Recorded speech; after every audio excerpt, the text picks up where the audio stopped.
ሰባተኛው ሀገራዊ ምርጫ ከፍተኛ የህዝብ ተሳትፎ ቢታይበትም በአንዳንድ አካባቢዎች የተስተዋለው የጸጥታ ችግር፣ የቁሳቁስ እጥረትና የምርጫ ጣቢያዎች በጊዜው አለመከፈት ድክመቶቹ ናቸው ተባለ።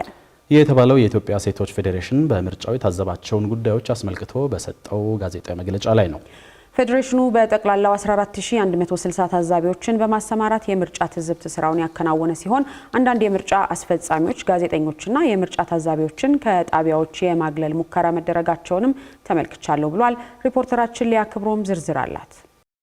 ባሳለፍነው ግንቦት 24 ቀን 2018 ዓ.ም በተካሄደው ሀገራዊ ምርጫ ከምርጫ ቦርድ ባገኘው ፈቃድ በሀገር አቀፍ ደረጃ የትዝብት ስራውን ሲሰራ የቆየው የኢትዮጵያ ሴቶች ፌዴሬሽን የትዝብት ግኝቶቹን ዛሬ በሰጠው መግለጫ ይፋ አድርጓል። ፌዴሬሽኑ በጠቅላላው 14160 ታዛቢዎችን በማሰማራት የቅድመ ምርጫና ድህረ ምርጫ ሁኔታዎችን መታዘቡን ተናግሯል። በ25384 የምርጫ ጣቢያዎች የምርጫ ትዝብት ማካሄዱን የገለጸው የኢትዮጵያ ሴቶች ፌዴሬሽን በሀገሪቱ የድንበር አካባቢዎች የሚኖሩ የሴቶች ተሳትፎ ዝቅተኛ ነበር ነው ያለው። አንዳንድ የፖለቲካ ፓርቲዎችም በሴቶች ቅስቀሳ ላይ በቂ ትኩረት አለማድረጋቸውን ታዝቤያለሁ ብሏል። እንደ ድክመት የለየናቸው አንደኛ ጂኦግራፊካሊ ድንበር አካባቢ ያሉ የሴቶች ምዝገባ ዝቅተኛ የነበረ መሆኑን፣ አንዳንድ ፖለቲካ ፓርቲዎች በሴቶች ቅስቀሳ ላይ በቂ ትኩረት አለመስጠታቸው፣ ሶስተኛ ለአካል ጉዳተኞች የተዘጋጁ ምቹ ሁኔታዎች ውስን መሆናቸውን።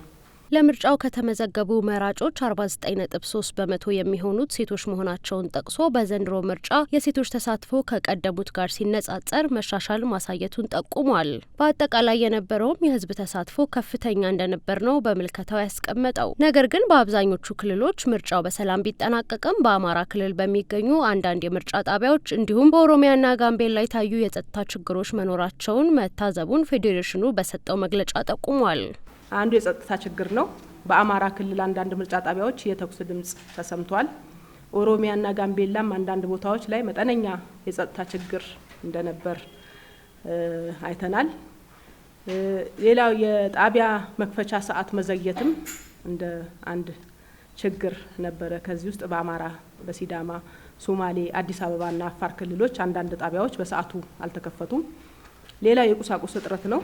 በአማራ ክልል በአንዳንድ አካባቢዎች የምርጫ ቁሳቁስ እጥረት እንደነበር ማየት ችለናል።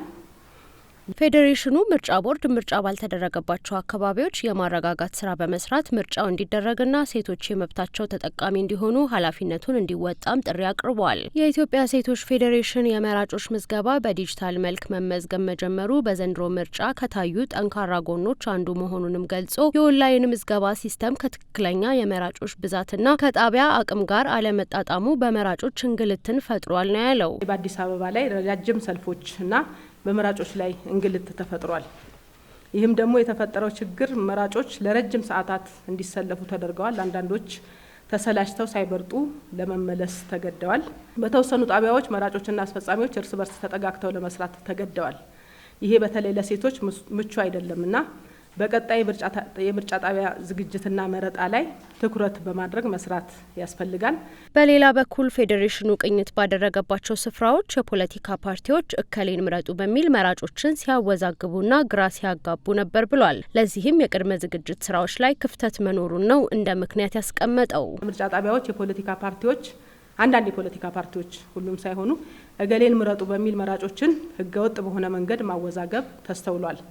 ለዚህም የምርጫ ቦርድ በጊዜው ጣልቃ በመግባት ማስተካከል ችሏል። ይህ የምርጫ ቦርድ ችግሮች ለመፍታት ያለውን አቅም የሚያሳይ ቢሆንም በቅድመ ዝግጅት ላይ ክፍተት እንዳለ ያመላክታል። ፌዴሬሽኑ ከአጠቃላይ የምርጫ ጣቢያዎች ውስጥ 22788 የምርጫ ጣቢያዎችን ሙሉ በሙሉ አለመሸፈኑን ቢገልጽም ሰፊ የሆነ የትዝብት ስራዎችን ማካሄድ መቻሉን ጠቁሟል። የፌዴሬሽኑ ዋና ዳይሬክተር ገነት ስዩም በቀጣይ ለሚደረጉ ምርጫዎችም በሀገሪቱ የተለያዩ ክልሎች የሚስተዋሉ የጸጥታ ችግሮችን በመፍታት ለምርጫ ምቹ የሆነ ከባቢን መፍጠር ያስፈልጋል ብለዋል። በአንዳንድ አካባቢዎች አማራ፣ ጋምቤላ፣ ቤኒሻንጉልና ኦሮሚያ ክልል ያለው የጸጥታ ችግር በአፋጣኝ እንዲፈታና ተጨማሪ ክስተት እንዳይከሰት መከላከል፣ ለሴቶችና ለአካል ጉዳተኞች ደህንነቱ የተጠበቀና ምቹ የምርጫ አካባቢ መፍጠር፣ በማንኛውም ክልል ምርጫ ባልተካሄደባቸው አካባቢዎች የማረጋጋት ስራ በመስራት ምርጫው እንዲደረግና ሴቶች የመብታቸው ተጠቃሚ እንዲሆኑ ማድረግ፣ የጸጥታ አካላት ገለልተኝነታቸውን እንዲያስቀጥሉና ዜጎች ነጻ እንቅስቃሴ እንዲኖራቸው ማድረግ። የፖለቲካ ፓርቲዎችም የሴት እጩዎችን ቁጥር ለማሳደግ የውስጥ ደንብ በማውጣት ቢያንስ 30% የምርጫ ተወዳዳሪ እጩ ሴቶች እንዲኖሩ ሊሰሩ እንደሚገባ ተናግረዋል።